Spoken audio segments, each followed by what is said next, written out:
Comrade সভাপতি, এখানে উপস্থিত আমাদের নেতা কমরেড মোহাম্মদ সেলিম, কমরেড আভাস রায়চৌধুরী, যুব আন্দোলনের নেতৃত্ব কমরেড রহিম, কমরেড হিমদা, মীনাক্ষীদি, কলতান্দা, ছাত্র আন্দোলনে আমার সহকর্মী ময়ূকদা, প্রতিকুরদা, দীপশিতা, দীপ্তজিৎ সহ এই ব্রিগেডের মাঠ এবং এই ব্রিগেডের মাঠের বাইরে জীবনের যে বৃহত্তর ব্রিগেড, সেখানে আমাদের দিকে তাকিয়ে থাকা, কান পেতে থাকা লক্ষ কোটি আক্রান্ত, আহত, নিপীড়িত, শোষিত, বঞ্চিত মানুষ, আমি প্রত্যেককে নতুন বছরের শুভেচ্ছা জানাচ্ছি এবং জানিয়ে বলতে চাইছি 2023 সালে যারা আপনার মুখের ভাত কেড়ে নিল, 2024 সালে আমরা তাদের কিস্তি মাত করে দেব, এটাই আমাদের শপথ। যখন এই ঐতিহাসিক ইনসাফ যাত্রা এবং তার সমাপ্তিতে কুল ছাপানো ব্রিগেড সমাবেশের আহ্বান জানায় ডিওয়াইএফআই, অনেকে ভুরু কুঁচকেছিলেন, বলেছিলেন পারবে তো।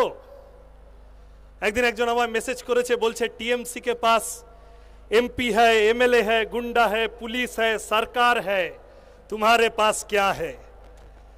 আমরা হাসি মুখে বলেছিলাম हमारे पास ये सफेद झंडा है और जब तक ये है यही काफी है हमारे।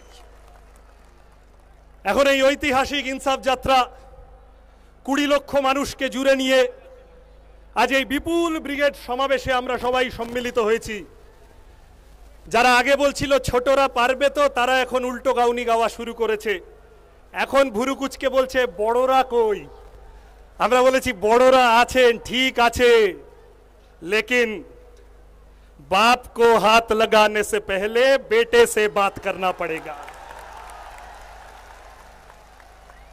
আমরা ইনসাফ চাইছি, আমরা সুবিচার চাইছি।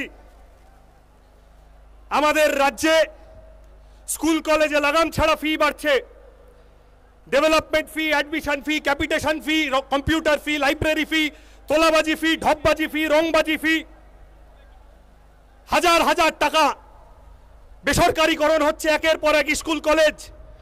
আমাদের হোস্টেলগুলোর ভয়ানক অবস্থা, বিশেষত আদিবাসী হোস্টেল, সংখ্যালঘু হোস্টেল। মৌলানা আজাদের নামে ফেলোশিপ, স্কলারশিপ তুলে দিচ্ছে সরকার। মিড ডে মিলে শৈশব চুরি হচ্ছে, চাল চুরি হচ্ছে, ডিম চুরি হচ্ছে। আমাদের শিক্ষকরা সব ধর্মতলায় বসে আছেন, স্কুলগুলো ফাঁকা হয়ে যাচ্ছে। পিসিমনিয়ারা বিটকেল বল রাখা জামা দিয়েছেন, একবার কাচলে অর্ধেক হয়ে যাচ্ছে। এরা সাইকেল দিয়ে খুব বগল বাজাচ্ছ, সাইকেলে চড়ে যাবে কোথায়? স্কুলটাই তো কেড়ে নিয়েছে সরকার। 8000 স্কুল বন্ধ হয়ে গেছে, 4 লক্ষ মাধ্যমিক পরীক্ষার্থী কমে গেছে, কলেজগুলোতে হাজার হাজার সিট ফাঁকা। আমাদের রাজ্যের ছেলেগুলো মাঝপথে লেখাপড়া ছেড়ে দিয়ে অন্য রাজ্যে কাজ করতে চলে যাচ্ছে। আমাদের রাজ্যের মেয়েগুলো কম বয়সে বিয়ে হয়ে যাচ্ছে, নাবালিকা বিবাহে শীর্ষের দিকে চলে এসেছে পশ্চিমবঙ্গ। জাতীয় শিক্ষানীতি, রাজ্য শিক্ষানীতি আমাদের শিক্ষা ব্যবস্থার সর্বনাশ করছে, মেরুদণ্ড ভেঙে দিচ্ছে গোটা প্রজন্মের। এই কথাগুলো বলবে কি?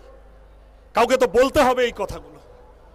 যারা ভোটে জিতেছে, যাদের ভোটে জিতে এসে এই কথা বলার কথা, তাদের দিকে তাকান। তারা পার্টি না প্রপার্টি কেউ বুঝতে পারছে না। শাসক দলের অন্দরে তাকান, বলছে 1 2 3 4 প্রবীণ চোর, নবীন চোর। বিধানসভায় তাকান, বিধানসভার অলিন্দে ওখানে ঘাসফুল, পদ্মফুল, 2 ফুল মিলে পাবলিককে এপ্রিল ফুল করার জন্য বসে রয়েছে। ওখানে বলছে 1 2 3 4টা পুরনো হয়ে গেছে, ওইটা আর চলছে না। বলছে নতুন স্লোগান এসেছে, 1 2 3 4 শান্তিনিকেতনে ডাকাত, শান্তিকুঞ্জে বাটপাড়। আমাদের এর হাত থেকে, এর মধ্যে থেকে ভবিষ্যতের কথা নিয়ে বেরোতে হবে। আমাদের বলতে হবে ভবিষ্যতের কথা।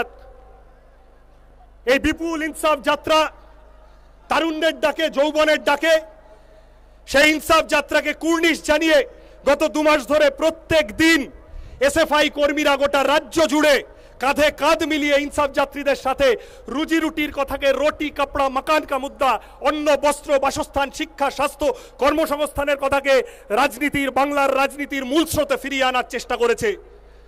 আমরা স্লোগান দিয়েছি ছাত্রদেরকে বলেছি আমরা স্বাধীনতা, গণতন্ত্র, সমাজতন্ত্রের পতাকা নিয়ে স্কুল কলেজে শপথ করো, বিভেদ রুখে স্বদেশ গড়ো। যারা ধর্মের নামে, জাতের নামে, ভাষার নামে, অন্নদা শঙ্করের ভাষায় যে ধেড়ে খোকারা ভারত ভেঙে ভাগ করতে চাইছে, আমরা রবি ঠাকুরের মাটি থেকে গোটা দেশের মানুষের কাছে বার্তা দিতে চাই, সচেতন করতে চাই। ধর্মের বেশে মোহ যারে এসে ধরে, অন্ধ সেজন মারে আর শুধু মরে। পদ্ম পাতার তলায়, পদ্ম ফুল দেখতে সুন্দর হয়, পদ্ম পাতার তলায় সাপ লুকিয়ে থাকে, ওই ফাঁদে পা দেবেন না। আমরা বাঁচতে চাই, আমরা মরতে চাই না। আমরা বাঁচতে চাই মাথা উঁচু করে। এই গোটা প্রজন্ম বাঁচতে চায়। এই বাঁচার লড়াই দীর্ঘজীবী হবে। আমি আমার কথা দীর্ঘায়িত করব না, পরের বক্তারা আছেন, আমাদের নেতারা। আজ থেকে আমরা তারুণ্যের উদ্দীপনা, যৌবনের এই ব্রিগেড, আমরা নতুন ভোরের সূর্যোদয়ের বার্তা নিয়ে আমরা ফিরব পাড়ায় পাড়ায়, মহল্লায়, স্কুলে, কলেজে। আমি শেষ করব সেই মানুষটিকে শতবর্ষে স্মরণ করে।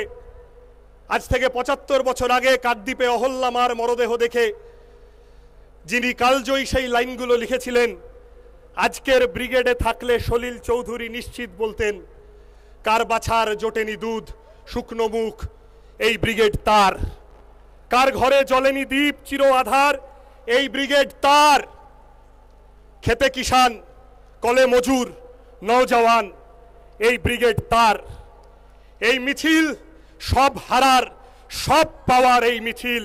হও শামিল, হও শামিল, হও শামিল। নমস্কার।